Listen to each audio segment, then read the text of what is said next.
আর অশান্তি ভাঙচুরে zero tolerance. বারুইপুরে অশান্তি ভাঙচুরে 20 জন গ্রেফতার। গণধর্ষণ খুনের অভিযোগে রবিবার তুলকালাম পরিস্থিতি হয় এবং সিআরপিএফ এর ওপর হামলা, পুলিশের গাড়ি ভাঙচুর, রেল লাইন তছনছ করার অভিযোগ ছিল। বারুইপুরে এই অশান্তির ঘটনায় 20 জনকে গ্রেফতার করা হয়েছে। যাদেরকে গ্রেফতার করা হয়েছে আরো বিস্তারিত জানার চেষ্টা করব। অর্পণ আমাদের সঙ্গে রয়েছে। অর্পণ, যে 20 জনকে গ্রেফতার করা হয়েছে তাদের পরিচয় কি এবং আরো কতজন রয়েছে, কি বলছে পুলিশ? দেখো, গতকাল মুখ্যমন্ত্রী শুভেন্দু অধিকারী কিন্তু কড়া বার্তা দিয়েছেন।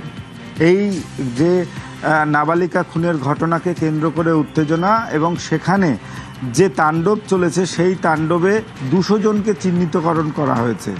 তুমি জানবে যে শিয়ালদহ দক্ষিণ শাখায় যে সূর্যপুর স্টেশন রয়েছে সেখানে স্লিপার তুলে দেওয়া হয়, যার জন্য দীর্ঘক্ষণ ট্রেন অবরোধ হয়ে পড়ে এবং যাত্রীরা চরম হয়রানির শিকার হয়। সেখানে আরপিএফের যারা কর্মী রয়েছেন, রেলের কর্মী, তারা আহত হয়েছেন।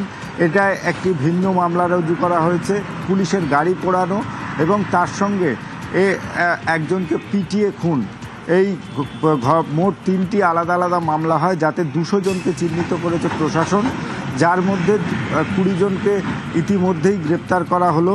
গতকাল রাত ভোর বারুইপুর থানার পুলিশ অভিযান চালিয়ে এই 20 জনকে গ্রেপ্তার করে এবং এই ঘটনার সঙ্গে তাদের যোগ রয়েছে, কারণ প্রত্যেকে ডিজিটাল এভিডেন্স পুলিশের কাছে রয়েছে যাদেরকে গ্রেপ্তার করা হয়েছে। আর এই প্রত্যেক কজনই তাদের বাড়ি এই সূর্যপুর হাট এলাকায় এবং এদের সঙ্গে আরও যারা যারা ছিল তাদেরকেও গ্রেপ্তার করা হবে বলে পুলিশ সূত্রে খবর। মূলত কোন কোন ধারায় মামলা রুজু করা হয়েছে অর্পণ?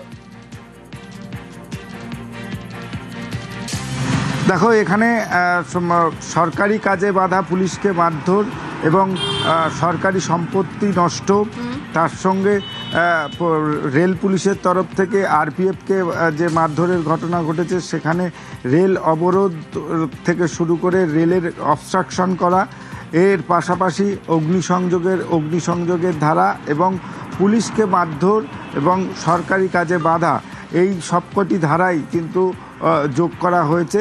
3টি পৃথক মামলায় এই ধারাগুলি যোগ করা হয়েছে এবং এই ঘটনায় এখনো পর্যন্ত গণপিটুনিতে যার মৃত্যু হয়েছে, খুনের মামলা সহ মোট এই 3টি যে আলাদা আলাদা পৃথক মামলা হয়েছিল, একটি খুনের, একটি অগ্নিসংযোগ এবং ভাঙচুর, আর একটি রেলের, এই 3টি মামলাতেই 20 জনকে গ্রেপ্তার করা হয়েছে। একেবারে অর্পণ, সঙ্গে থাকো। আর এই বারুইপুরের ঘটনার প্রেক্ষিতে যে পুলিশ কর্মীরা যারা আক্রান্ত হয়েছিলেন তাদেরকে দেখতে মুখ্যমন্ত্রী শুভেন্দু অধিকারী পৌঁছন হাসপাতালে এবং তাদের সঙ্গে কথাও বলেন।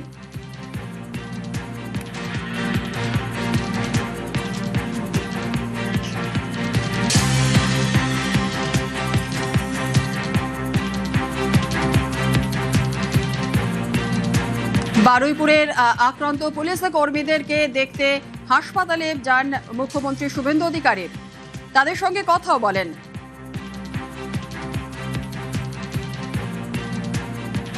আমাদের অনেকগুলো পুলিশকে ইনজোর্ড করেছিল এরা অত্যন্ত খারাপ কাজ করেছে, গুন্ডাদের ভুগতে হবে, প্রত্যেককে অ্যারেস্ট করব। এখানে আরএনটে করে একজন ছিলেন লেডি, আরেকজন ট্রিটমেন্ট করে বেরিয়ে গেছেন, ইনি অ্যাডমিশন আছেন, এনার ভালো চোট আছে, ওটি হবে কালকে। আমি আমার কনস্টেবল ভাইকে বলে এলাম, সরকার আছে সাথে।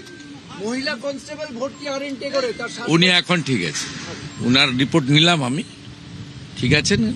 উনার কালকে ওটি হবে, ওনার সিরিয়াস আছে, ওনারও সিরিয়াস ছিল কিন্তু is now out of danger, inner কালকে ওটি হবে বলে এলাম। পুরো ডিপার্টমেন্ট সাথে আছে, সব গুন্ডাকে ধরা হবে। ওখানে যারা নেতাগিরি মাতব্বরি করেছে হবে, প্রত্যেক কাউকে ছাড়া হবে।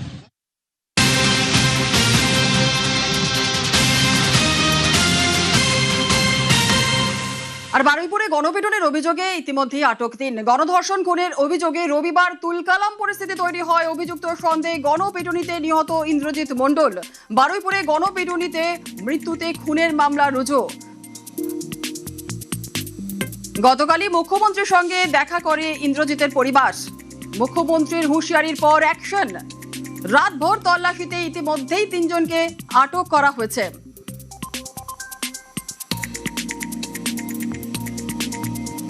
বারুইপুরে গণপিটুনির অভিযোগে আটক 3। গণধর্ষণ খুনের অভিযোগে রবিবার তুলকালাম পরিস্থিতি তৈরি হয়। অভিযুক্ত সন্দেহে গণপিটুনিতে নিহত ইন্দ্রজিৎ মণ্ডল আর বারুইপুরে গণপিটুনি মৃত্যুতে খুনের মামলা রুজু করা হয়েছে। গতকাল মুখ্যমন্ত্রীর সঙ্গে দেখা করে ইন্দ্রজিতের পরিবার কথা বলেন মুখ্যমন্ত্রীর সঙ্গে। তারা কথা বলেন, মুখ্যমন্ত্রীর হুঁশিয়ারির পরই কিন্তু অ্যাকশন। রাতভর তল্লাশিতে ইতিমধ্যেই 3 জনকে আটক করা হয়েছে। বারুইপুর অশান্তিতে দেশদ্রোহীদের হাত। অশান্তি ও গণপিটুনিতে রাজনৈতিক কেউ উস্কানি। যারা উস্কেছেন তারা পলিটিক্যাল লোক। গতকাল বারুইপুরে গিয়ে সরব মুখ্যমন্ত্রী। মব লিঞ্চিং করে যাকে পিটিয়ে মারা হয়েছে ইন্দ্রজিৎ মণ্ডল, উনিও ইনোসেন্ট। পুলিশ আমাকে যা বলেছে তা আমার কথা নয়, তার পরিবারের সঙ্গে আমি মিট করেছি, তিনিও জাস্টিস পাবেন। যত পুলিশের গাড়ি ভেঙেছেন, রেল লাইন উপড়েছেন, প্রায় অ্যাপ্রক্স 200 আইডেন্টিফাইড হয়েছে, প্রত্যেককে অ্যারেস্ট করা হবে। একটা লোককেও ছাড়া হবে না। পিছন থেকে যারা উস্কেছেন পলিটিক্যাল লোক, যারা ইলেকশনে রিজেক্ট হয়েছেন, কেউ ক্ষমতা থেকে গেছেন, কেউ শূন্য থেকে 1 হয়েছে, এবং radical force, anti national force যারা পিছন থেকে উস্কেছেন তাদেরকেও আইডেন্টিফাই করা হয়েছে। তাদেরকেও ঠিক প্রপারলি শিক্ষা দেওয়ার কাজ সরকার করবে। আর মব লিঞ্চিং করে যে নিরীহ লোকটাকে বা ছেলেটাকে মেরে দিচ্ছে, সেখানেও যারা হত্যাকারী তাদেরকেও মার্ডার কেসে যুক্ত করা হবে। পুলিশকে ডাইরেক্ট ইনস্ট্রাকশন আছে, যারা যারা হুলিগানিজম করেছে পুরো দিন ধরে তাদের এগেনস্টে অ্যাকশন হবে। প্রায় 200-র বেশি আইডেন্টিফাইড লোক, তাদেরকে আমি পরিষ্কার বলে গেলাম, যারা উস্কানি দিয়েছে কারোর ইন্ধনে পলিটিক্যাল বায়াসনেস নিয়ে মিডিয়াতে পাবলিসিটির লোভে সোশ্যাল মিডিয়ায় চিপ ভিউয়ার্স বাড়ানোর জন্য ওদেরও কিন্তু ছাড়া হবে না, তারাও ভুগবে, এটুকু আমি বলে দিই। আর বারুইপুর নিয়ে সুজন চক্রবর্তীর বিরুদ্ধে অভিযোগ। সুজন সহ 4 জনের বিরুদ্ধে পুলিশে অভিযোগ। উস্কানি, ষড়যন্ত্র প্ররোচনার অভিযোগ দায়ের। সুজনের বিরুদ্ধে বারুইপুর থানায় বিজেপির অভিযোগ। বারুইপুর নিয়ে সুজন চক্রবর্তীর বিরুদ্ধে অভিযোগ। সুজন সহ মোট 4 জনের বিরুদ্ধে পুলিশে অভিযোগ। উস্কানি, ষড়যন্ত্র প্ররোচনার অভিযোগ দায়ের। সুজনের বিরুদ্ধে বারুইপুর থানায় বিজেপির অভিযোগ। সুজন চক্রবর্তী গোটা বিষয় নিয়ে কি জানিয়েছেন শোনাবো। পলিটিক্যাল ফ্রাস্ট্রেশন যদি যারা করেছে তাদের পলিটিক্যাল ফ্রাস্ট্রেশনের এটা রিফ্লেকশন। বাকিটা এর সঙ্গে কোনো বাস্তবের কোনো সম্পর্ক নেই, যেহেতু হাস্যকর ব্যাপারই বটে, যে কেউ শুনলে বুঝবে। তবে এরকম বহু আমার নামে মিথ্যা মামলা আগেও হয়েছে, বহু হয়েছে, একটা না। তারপর যারা যারা মিথ্যা মামলা করেছে তাদের সবাইকেই পরে বুঝতে হয়েছে যে এটা একটা বোকা বোকা কাজ করেছে। বাকিটা পুলিশ নিশ্চয়ই দেখবে, ইনভেস্টিগেশন করবে, তারা তাদের কাজ করবে। কিন্তু এটা পলিটিক্যাল ফ্রাস্ট্রেশনের রিফ্লেকশন।